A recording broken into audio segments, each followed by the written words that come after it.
classmates and friends.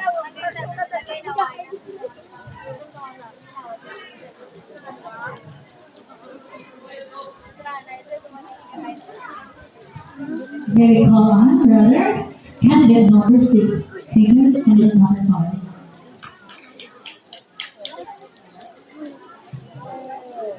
Ladies and gentlemen, classmates and friends, did you know that every day we throw away food scraps, dry leaves in paper without realizing the result? We call it waste, but in truth they are treasure. Not shiny gold, but black gold. Compost. Composting isn't just about getting rid of garbage.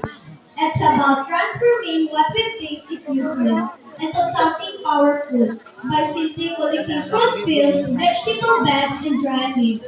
Then layering and mixing them, we can create rich, healthy soil. This soil makes our garden greener, our crops stronger, and our harvest healthier. Imagine turning yesterday's lunch scraps into tomorrow's fresh vegetables. Now, that's magic. But composting is more than just recycling. It's powering the future.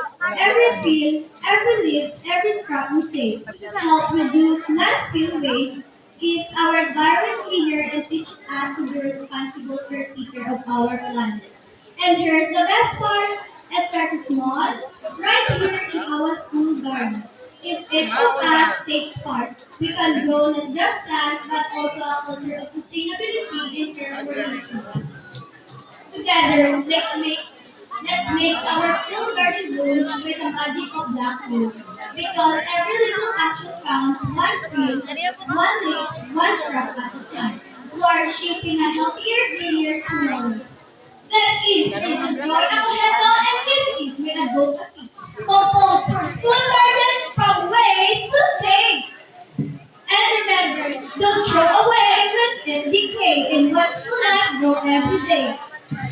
Thank you, candidate number 6. We know you have something big.